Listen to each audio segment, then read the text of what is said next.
ధర్నా చేస్తామని అన్ని క్లియర్ గా ఇచ్చినాం సార్. ఏ రోజు మేము డివియేషన్ చేయలేదు. పర్మిషన్ ఎప్పుడు ఇవ్వరు సార్. మేము పెడతాం ఇచ్చేటట్టు ఇప్పుడు కూడా పెడతాం. ఇవ్వరు. మీరు ఇవ్వనప్పుడు మమ్మల్ని ఎందుకు ఇచ్చేస్తారు? ఇవ్వరు. మీరు ఎట్లా ఇవ్వరని తెలుస్తారు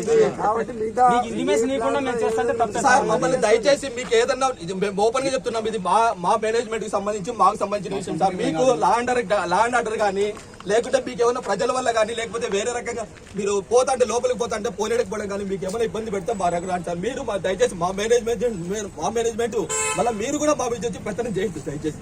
అర్థం చేసుకోండి.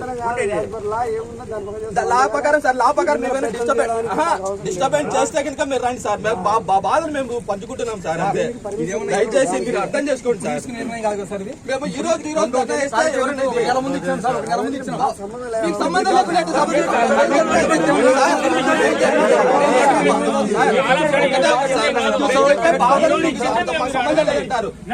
ఈ రోజు నోటీస్ ఇచ్చినామంటే నోటీస్ ప్రకారం చేస్తున్నాం సార్. మేనేజ్మెంట్ ఒప్పుకోదంటే మేనేజ్మెంట్ ఒప్పుకోదు. ఎప్పుడు డైరెక్ట్ గా మినిస్టర్ గారి మా దగ్గర పాజిటివ్ అటిట్యూడ్ ఉంది సార్. కానీ మా మేనేజ్మెంట్ మొండి వైఖరి చేస్తుంది కాబట్టి మేము చేయాలనుకుంటున్నాం అంతే. కంపల్సరీ మేనేజ్మెంట్ మాకు సీఎం గారు మినిస్టర్ గారు మాకు చాలా పాజిటివ్ అంటారు. కానీ మా మేనేజ్మెంట్ మొండిగా చేస్తుంది. డైరెక్ట్ అప్రోచ్ లేదు. ఏం చేయాలి? డైరెక్ట్ గా ఆయన ద్వారా పోవాలి. ఆయన అపోజిట్ చేస్తున్నాడు. మాకు సీఎం గారు పోవాలి. ఎట్లా చేస్తాం?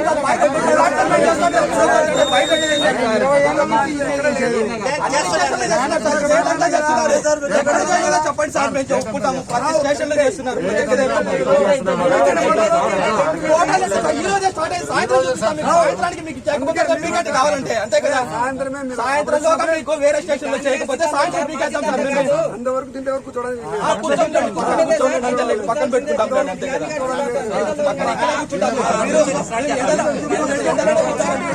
కూర్చుంటాం అంతే కదా సార్. మీరు చెప్పేది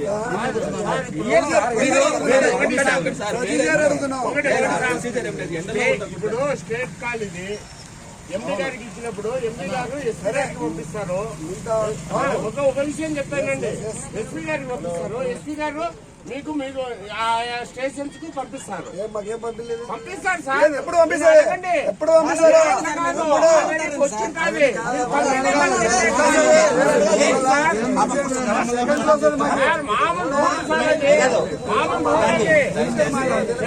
మాట్లాడేది మాట్లాడరు.